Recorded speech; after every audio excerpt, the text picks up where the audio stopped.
बात नहीं करूं, पॉइसन रेशियो। आज की जो टॉपिक है बात नहीं करूं, पॉइसन रेशियो।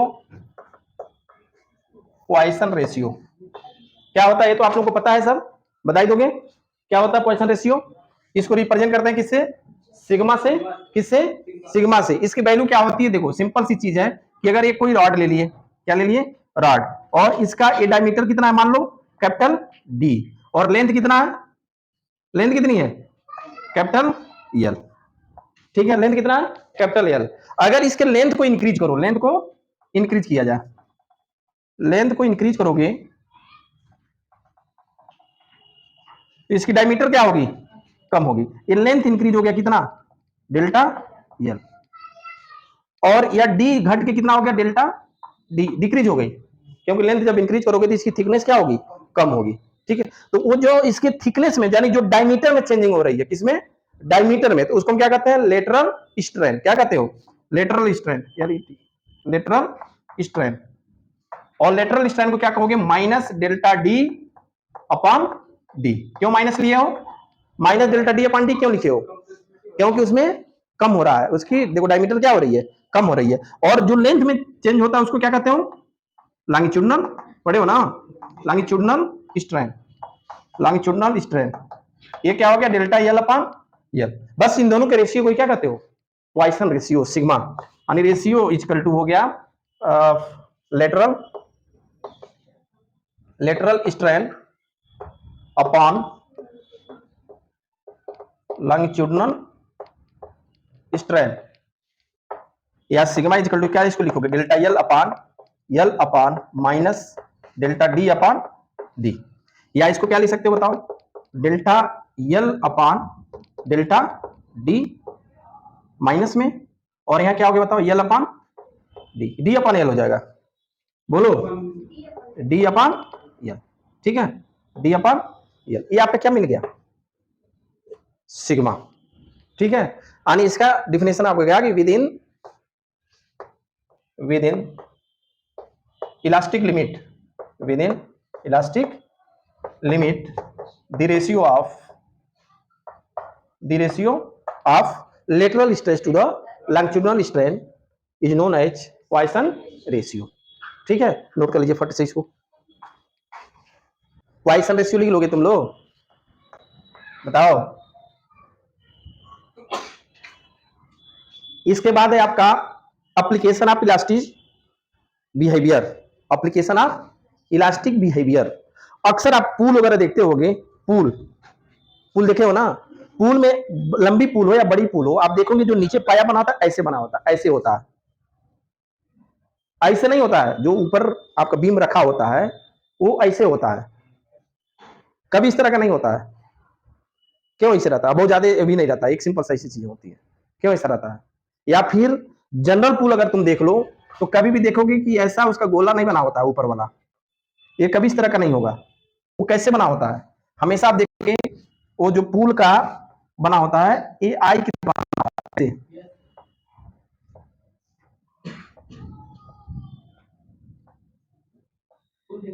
ये ऐसे बना होता है। अक्सर देखना आप,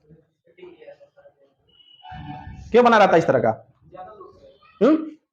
स्वाभाविक सी चीज है कि जब एरिया ऊपर बढ़ाएगा तो आपका स्ट्रेस ज्यादा सहन करेगा, जब एक कम होगा तो स्ट्रेस आपका कम होगा, एरिया कम होगी तो फोर्स आपका ज्यादा लगेगा तो ज्यादा टूट जाता है। स्थिति ये होती कभी कभी देखते हो कि पुल कितना भी कास्टली बना हो, एक समय के बाद बंद कर दिया जाता है कि इसको नहीं चलना है, पुल खत्म हो गया। क्यों होता है ऐसा? जबकि टूटा नहीं रहता पुल, नौ टूटा रहने के बाद भी उसको बंद कर दिया जाता है। क्यों?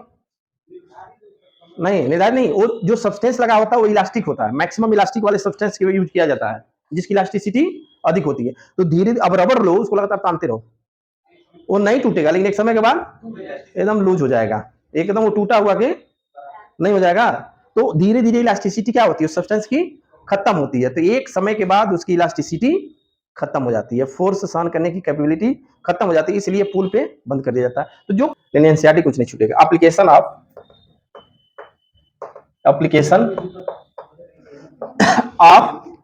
Elastic behaviour, elastic behaviour. देखिए आप बात नहीं करो,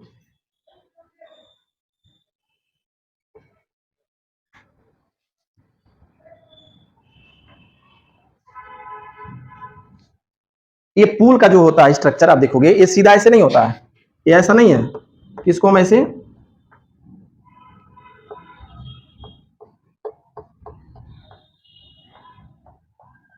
ऐसे सीधा नहीं होता है। देखो अगर आप चाहो तो इसको ऐसे सीधे रख सकते हो ना, अगर ये सीधा अगर ऐसे पाया रखते उसको, मतलब इस बीम को कैसा रखते, सीधा रखते, तो यहां पे वेट इसका क्या होती, नीचे की तरफ होता टोटल डब्ल्यू।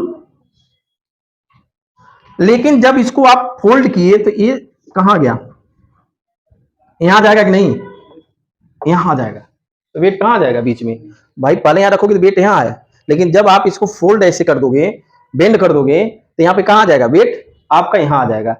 इसका मतलब यह है कि इसमें जो बेंड हो रहा है, ये जो डिस्प्लेसमेंट हो रहा है, यानी यहाँ पे एक तरह से कहा जाए कि ये आपका ये जाना चाहिए ऐसे, और यहाँ पे देखो एक तरह से क्या बन गया, इनके बीच का डिस्टेंस, ये डेल्टा डिफरेंट आ रहा है ना, डेल्टा डिफरेंट आ रहा है भाई, ये बेंड कर रहे हैं इसको तो देखो डेल्टा डिफरेंट आ रहा है, ये मास यहाँ था, वेट यहाँ था, और आ गया कहाँ, यहाँ तो डिफरेंट हुआ ना, कितना कितना हुआ डेल्टा, तो कितना बेंड करेंगे डेल्टा यही बता रहा है। तो इसमें अगर ये है कि मान लो इसका पूरा लेंथ कितना हो यल, कितना हो यल, इसकी वेट कितना हो बी, कितना हो बी, ठीक। तो टोटल जो इसकी वैल्यू आती है, ये डेल्टा की वैल्यू, इसकी वैल्यू होनी चाहिए कितना, ये प्रैक्टिकल भी है, डेरिवेशन इसका नहीं आपके सिलेबस में, तो सीधे आप लिख लो W L Q upon 4y B D Q, D क्या है इसमें, डी क्या है, डी थिकनेस, डी मतलब ये आप रखोगे तो ऐसे मोटाई होगा ना भाई, ऐसे मोटाई रहेगी, मतलब ये इसका थिकनेस होगा कि नहीं, कुछ बताओ, अरे भाई इसका कुछ थिकनेस होगा, ये थिकनेस समझ पा रहे हो, इसे बना रहा हूं तो ये थिकनेस क्या है, डी है, थिकनेस क्या है, डी है, और जिसका अधिक थिकनेस होगा उसमें बेंडिंग उतना ही कम होगा। जैसे एक आप सिंपल सा पत्ती ले लो जो बहुत पतला हो, उसको थोड़ा सा ऐसे पुश करोगे तो ज्यादा लगेगा उसमें होने, लेकिन जो थोड़ा सा वही मोटा हो तो फोर्स उतना ही लगाओगे तो उसमें बेंडिंग क्या होगी, थोड़ा सा कम होगी, इलास्टिसिटी उसकी कम हो जाएगी, यानी इलास्टिसिटी बढ़ जाएगी, इलास्टिसिटी जैसे रबर है, रबर की इलास्टिसिटी क्या है, थोड़ा सा कम है, लेकिन वही तुम सिल्वर ले लो उतने थिकनेस की क्या कहते हैं स्टील ले लो तो क्या हो जाएगा, उसका बढ़ जाएगा ना, इलास्टिसिटी बढ़ जाएगी। तो जब आप थिकनेस बढ़ाते हो, क्या करते हो, थिकनेस जब बढ़ाते हैं तो उसकी इलास्टिसिटी क्या होती है, बढ़ती जाती है, जब इलास्टिसिटी बढ़ जाएगी तो वेट सहने की क्षमता उसकी अधिक हो जाएगी, नहीं इलास्टिसिटी कम होगा क्या होगा, ज्यादा मुड़ जाएगा, फिर वो ब्रेक हो जाएगी। तो इलास्टिसिटी अधिक होती है ये थिकनेस बढ़ाने से, थिकनेस बढ़ाने से इलास्टिसिटी कम होती है, इसलिए जब ये डी की वैल्यू बढ़ाओगे तो ये क्या होगा, बेंडिंग आपका कम होगा, क्यों, क्योंकि इलास्टिसिटी अधिक है।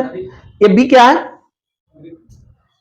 थिकनेस, यानी थिकनेस नहीं है, ब्रेथ है, ब्रेथ, ब्रेथ भी जब बढ़ाओगे तो ये आपका कम होगा। देखना आप नीचे जो रखा रहता है ना, चौड़ा चौड़ा रखा रहता है, ये नीचे पहिया आपका वही चीज मैं बताया हूँ, ये ऐसा नहीं होता कैसे लाके और इसी पर रख दिए, ऐसा नहीं होता, इसको रखने के लिए आपको क्या बनाना पड़ता है ऐसे, और यहाँ पे भी नीचे आपका एक पूरा मजबूत आधार देना पड़ता है, इसलिए कि इसकी एरिया बढ़ जाए। तो बी जब बढ़ाओगे तो ये बेंडिंग क्या होगी, कम होगी। समझ पा रहे हो पूरा पुल का जो स्ट्रक्चर है कैसे बनता है, और उसका ये यही आपका फार्मूला होती है, या इसी को लिख सकते हो delta equal to M G L Q upon 4y B D Q.